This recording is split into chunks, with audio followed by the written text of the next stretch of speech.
telah menceritakan kepada kami, Yahya bin Bukair, berkata, telah menceritakan kepada kami dari Al-Laits, dari Ukail, dari Ibnu Syihab, dari Urwah bin Az-Zubair, dari Aisyah ibu kaum mukminin, bahwasanya dia berkata, permulaan wahyu yang datang kepada Rasulullah Shallallahu Alaihi Wasallam adalah dengan mimpi yang benar dalam tidur.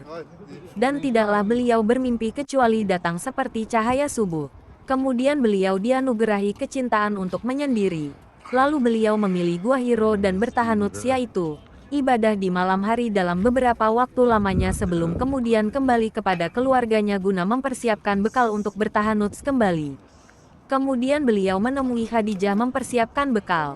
Sampai akhirnya datang Al-Haq saat beliau di Gua Hiro. Malaikat datang seraya berkata, bacalah. Beliau menjawab, aku tidak bisa baca. Nabi Shallallahu Alaihi Wasallam menjelaskan, maka malaikat itu memegangku dan memelukku sangat kuat kemudian melepaskanku dan berkata lagi, bacalah. Beliau menjawab, aku tidak bisa baca. Maka malaikat itu memegangku dan memelukku sangat kuat kemudian melepaskanku dan berkata lagi, bacalah. Beliau menjawab, aku tidak bisa baca. Malaikat itu memegangku kembali dan memelukku untuk ketiga kalinya dengan sangat kuat lalu melepaskanku. Dan berkata lagi, bacalah dengan menyebut nama Tuhanmu yang menciptakan. Dia telah menciptakan manusia dari segumpal darah. Bacalah. Dan Tuhanmu lah yang maha pemurah. Nabi Shallallahu Alaihi Wasallam kembali kepada keluarganya dengan membawa kalimat wahyu tadi dalam keadaan gelisah. Beliau menemui Khadijah binti Khawailid seraya berkata, selimuti aku, selimuti aku. Beliau pun diselimuti hingga hilang ketakutannya. Lalu beliau menceritakan peristiwa yang terjadi kepada Khadijah. Aku mengkhawatirkan diriku.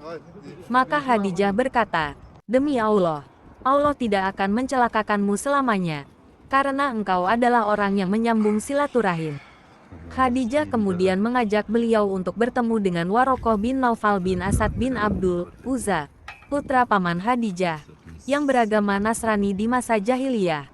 Dia juga menulis buku dalam bahasa Ibrani, juga menulis kitab Injil dalam bahasa Ibrani dengan izin Allah. Saat itu Warokoh sudah tua dan matanya buta. Khadijah berkata, wahai putra pamanku, dengarkanlah apa yang akan disampaikan oleh putra saudaramu ini. Warokoh berkata, wahai putra saudaraku, apa yang sudah kamu alami?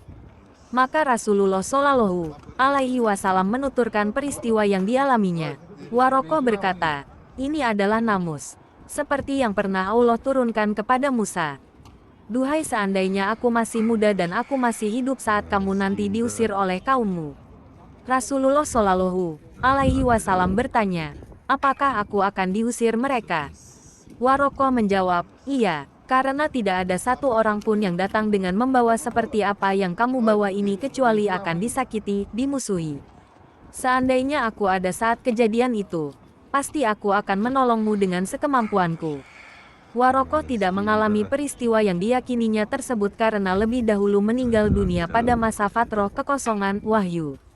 Ibnu Syihab berkata, telah mengabarkan kepadaku Abu Salamah bin Abdurrahman, bahwa Jabir bin Abdullah Al-Ansari berkata, ketika menceritakan tentang kekosongan wahyu, dia berkata di dalam hadisnya, ketika sedang berjalan aku mendengar suara dari langit.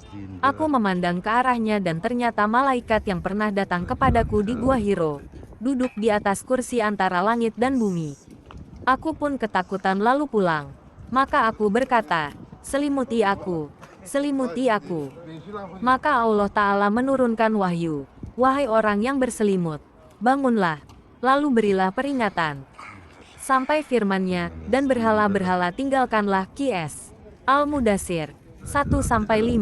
Sejak saat itu wahyu terus turun berkesinambungan.